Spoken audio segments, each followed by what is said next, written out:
Before the sun fully rises, before the world begins to speak, there is a quiet moment where you are awake, but not really alive. You've prayed Fajr. Your body stood, your lips moved, your forehead touched the ground. Yet when you sit afterward, there is a strange emptiness you don't know how to name. It isn't guilt, it isn't peace either. It feels like something was supposed to happen, but didn't. You expected light, or warmth, or certainty. Instead, there is silence. And in that silence, your heart whispers questions you never say out loud. Why do I still feel heavy? Why does my chest still feel tight? Why do my days feel rushed and my nights feel empty even though I pray? You sit there, the prayer mat still warm beneath you, the room still dim, the air still untouched by noise. This moment is supposed to be sacred. You've heard people talk about it. They say mornings carry barakah. They say Fajr changes lives.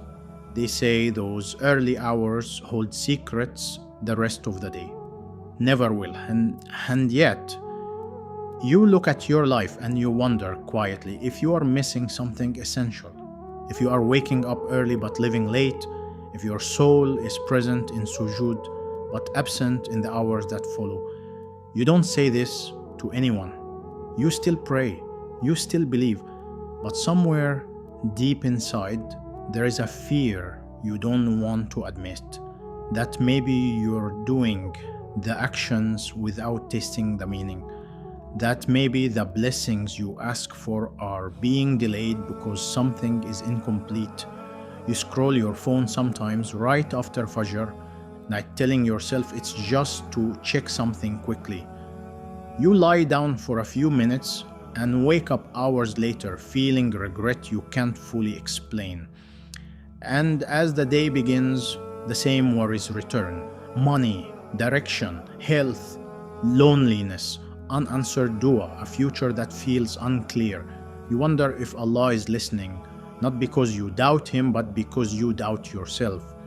This is where many hearts quietly break, not in sin, not in rebellion, but in confusion, in trying sincerely and still feeling stuck, in loving Allah yet fearing that you are not close enough to be heard, in waking up for Fajr but carrying the same heaviness into Dhuhr, into Maghrib, into another night of overthinking. And the heart begins to ask dangerous questions. What am I doing wrong? Why does barakah feel like a word other people experience? Why does my effort feel sincere but my life still feels scattered? What most people never realize is that Fajr is not the end of something. It is the beginning of something fragile, something easily lost, something that does not scream or announce itself. Barakah does not fall loudly into your life, it enters quietly.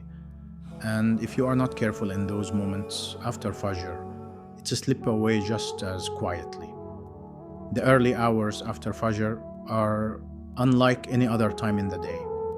Not because of productivity, not because of routines, but because the heart is exposed. The soul is awake before the ego fully returns. The noise of the world hasn't yet settled on your chest, and whatever you choose to do in this window doesn't just shape your morning. It sets the emotional and spiritual tone of your entire day.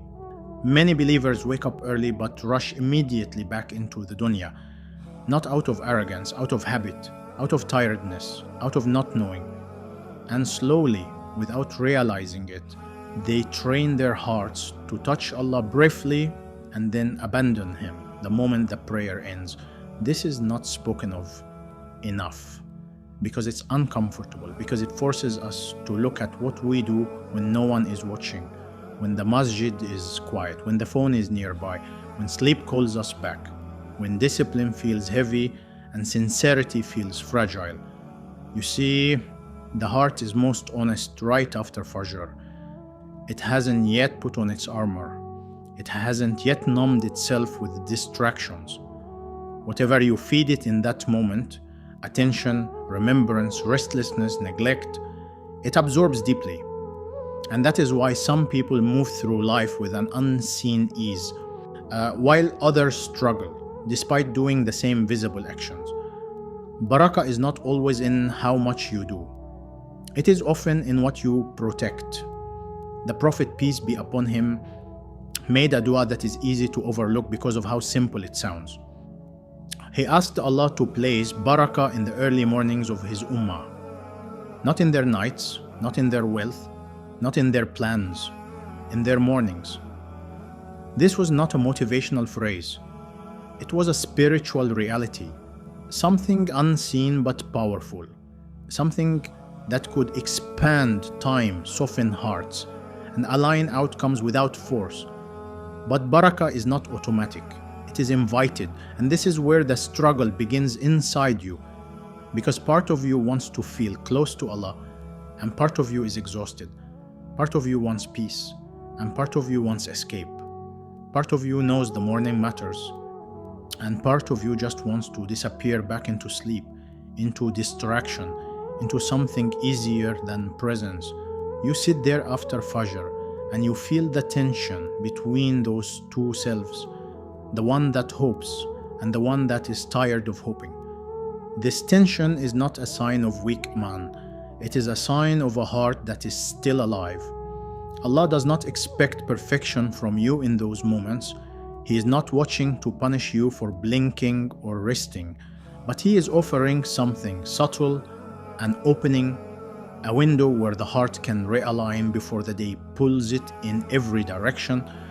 The problem is that many of us treat Fajr like a task to complete rather than a door to remain near.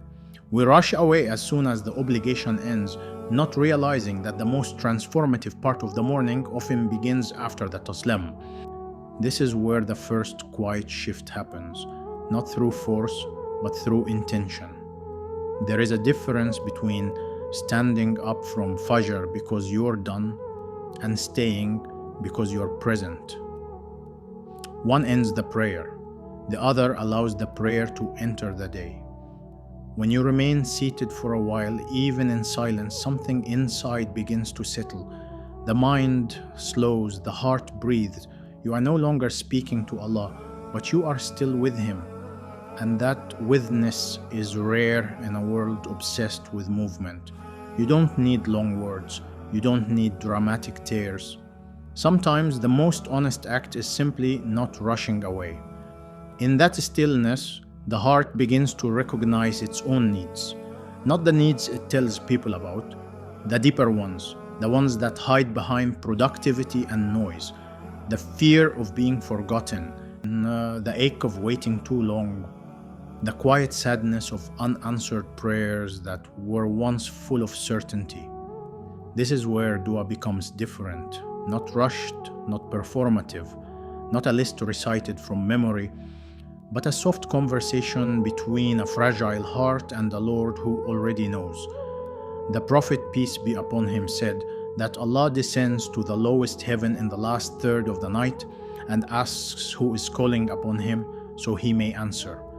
Many scholars included the time close to Fajr within this mercy, not because Allah moves as we move, but because He opens doors for hearts that are awake. And yet many hearts wake physically but remain closed. You might sit there and struggle to speak. Words don't come easily.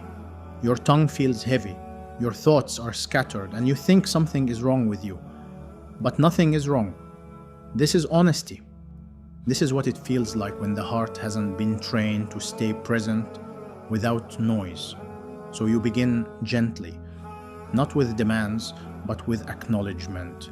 You admit weakness, not as failure, but as truth.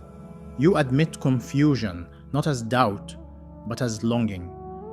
You admit fear, not as despair, but as need.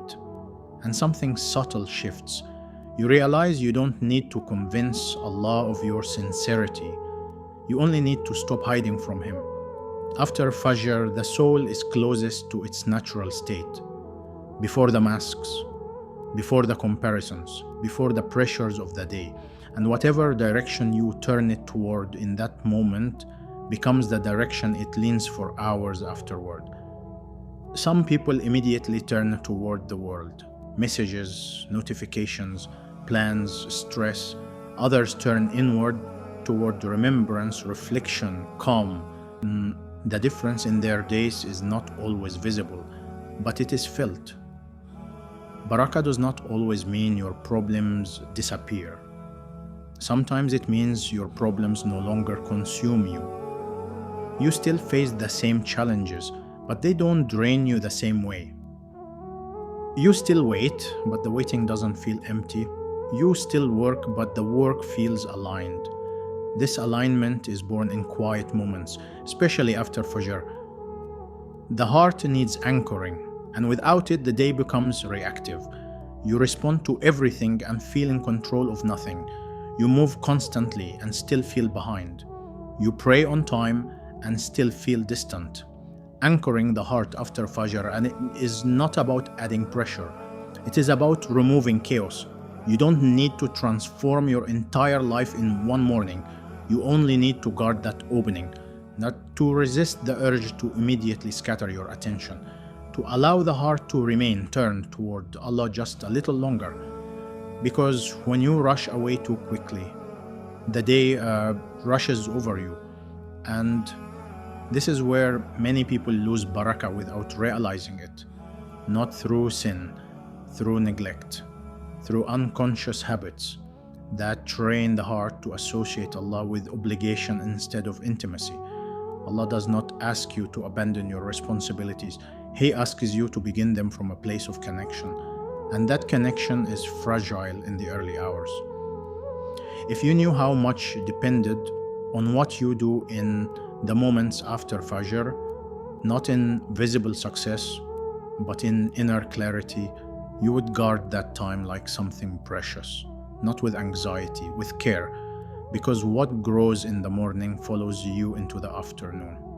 What settles in the heart at dawn shapes how you respond at noon, and what you choose to protect when the world is quiet becomes what protects you when the world is loud. This is not about rituals. It is about orientation, about where the heart faces when the day begins. And in the second part of this journey, we will move deeper into how the heart learns to stay oriented toward Allah after Fajr, not through pressure or perfection, but through presence, trust, and quiet consistency. How unseen actions reshape visible outcomes. How barakah begins as calm before it ever becomes ease. And how the soul, when nurtured at dawn, learns to carry light through the rest of the day, even when the road remains uncertain. For now, sit with this stillness. Let the silence linger, because sometimes the most important thing after Fajr is not what you do next, but what you choose not to abandon. As the day unfolds, most people forget what the morning felt like. The calm dissolves, the weight returns, and the heart is pulled back into noise. But some carry something unseen with them, something planted quietly after Fajr. Not ease, not certainty, but steadiness. After Fajr, the heart is soft. Whatever enters it first shapes the hours that follow. When the world enters too quickly, the soul becomes restless. When remembrance enters first, the heart finds an anchor. Not excitement, not answers, just a sense of being held. True reliance does not begin with strength. It begins with honesty. In the quiet after Fajr, fears surface clearly, not to overwhelm you, but to be brought before Allah. You realize the struggle was never about believing Allah is capable. It was about fearing what He might choose. And slowly, the heart learns to release its grip. Dua becomes lighter here, not because life changes instantly, but because the heart does. Waiting no longer feels empty. Silence no longer feels like abandonment. You stop measuring Allah by outcomes and start to recognizing Him by nearness. This is how barakah settles in, not as a problem-free life, but as a calmer soul. You still strive, but you are no longer fighting the future. You move through the day supported, not alone. Fear visits, but it no longer rules. When mornings are guarded, the heart becomes resilient. Trials don't disappear, but they no longer shatter you. You have learned how to sit with discomfort without running, how to trust without guarantees. And one day, you wake for Fajr without heaviness. No expectations, or no demands, just presence. Baraka was never meant to remove pain. It was meant to keep your heart from being lost inside it. So after Fajr, remain a little longer. Not to change the day, but to let Allah steady your heart before it begins.